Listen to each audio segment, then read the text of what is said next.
Centralise এক্সচেঞ্জে cryptocurrency কিভাবে deposit করবেন এই বিষয় নিয়ে আমরা ভিডিওটিতে কথা বলবো। এখানে আমরা বাইন্যান্স নিয়ে কথা বলবো, কিন্তু একই নিয়মে আপনারা যে কোনো এক্সচেঞ্জে ডিপোজিট করতে পারবেন।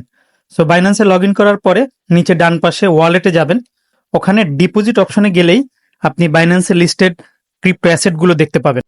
ক্রিপ্টো অ্যাসেটগুলো দুই ধরনের হয়, সিঙ্গেল ব্লকচেইন অ্যাসেট আর একটা হচ্ছে মাল্টিপল ব্লকচেইন অ্যাসেট। আমরা প্রথমে সিঙ্গেল ব্লকচেইনের একটি অ্যাসেট দেখাবো, যেমন সুই। এই সুই শুধুমাত্র একটা ব্লকচেইনেই আপনি ডিপোজিট এবং উইথড্র করতে পারবেন, এখানে আসলে রিস্ক কম। সার্চ অপশনে SUI সুই লিখলাম, চুজ নেটওয়ার্কে দেখেন একটি মাত্র নেটওয়ার্ক এসেছে।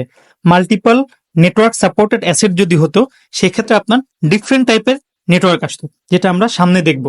এখানে যেহেতু একটি নেটওয়ার্কে এসেছে, আপনি এই নেটওয়ার্ককে সিলেক্ট করলেই ডিপোজিট অ্যাড্রেসটি আপনাকে শো করবে। অ্যাড্রেসের সাথে ছোট যে কপি চিহ্নটি আছে ওটাতে প্রেস করলে অ্যাড্রেসটি কপি হয়ে যাবে, আপনি সেন্ডারকে আপনার অ্যাড্রেসটি পাঠিয়ে দিবেন। অথবা আপনি যদি কোথাও থেকে নিজেই ডিপোজিট করতে চান সেই ক্ষেত্রে আপনি উইথড্রয়াল অ্যাড্রেসে এই অ্যাড্রেসটি দিবেন। অ্যাড্রেস চেক করার জন্য সবসময় অ্যাড্রেসের শেষের 7-8টি সংখ্যা এবং প্রথমের 4-5টি সংখ্যা মিলিয়ে নেবেন। আপনি চাইলে সরাসরি শেয়ার করে দিতে পারেন, সেভ এন্ড শেয়ার অপশনে দিলে আপনাকে QR কোড সহ শেয়ার করার একটা অপশন দিবে, আপনি সোশ্যাল মিডিয়া সাইটে শেয়ার করে দিতে পারবেন। এখন আমরা মাল্টিপল ব্লকচেইন সাপোর্টেড একটি অ্যাসেট ডিপোজিট করে দেখাবো। এই ক্ষেত্রে আমরা সবচেয়ে পরিচিত যেই ক্রিপ্টোকারেন্সি USDT-টাকে চুজ করছি। আমি সার্চে গিয়ে USDT লিখলাম, এখানে সাপোর্টেড অনেকগুলো নেটওয়ার্ক চলে এসেছে, আপনারা দেখতে পাচ্ছেন। এখন আপনি যেই নেটওয়ার্কের USDT ডিপোজিট করতে চান খুব প্রিসাইসলি ওই নেটওয়ার্কটা সিলেক্ট করতে হবে, তাহলে আপনার অ্যাসেট আজীবনের জন্য হারিয়ে যাবে।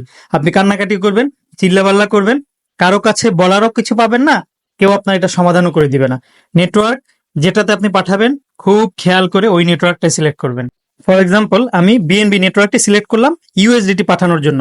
সেই ক্ষেত্রে আমি যদি পাঠাই বা আমাকে যিনি পাঠাবে ওনাকে সেন্ড করার সময়ও এরকম নেটওয়ার্ক চুজ করার অপশন থাকবে। অবশ্যই BNB সিলেক্ট করে তারপর USDT পাঠাতে হবে, তাহলে আর কোনো রিস্ক থাকবে না। ডিপোজিটের ক্ষেত্রে আরেকটি সমস্যা হচ্ছে টোকেন আইডেন্টিফাই করতে পারা। এখানে দেখেন আমি TRX লিখলাম, দুইটা আসছে, আপনাকে শিওর হতে হবে আপনি কোনটাতে ডিপোজিট করবেন। আমি প্রথমটাতে করব, কনফার্ম ছিলাম, যার কারণে প্রথমটাই সিলেক্ট করেছি। এই কয়েকটা বিষয় মনে রাখলেই আপনার ক্রিপ্টো ডিপোজিটে কোনো প্রবলেম হবে না ইনশাআল্লাহ। ভিডিওটি ভালো লাগলে অবশ্যই আমাদের চ্যানেলটি সাবস্ক্রাইব করবেন।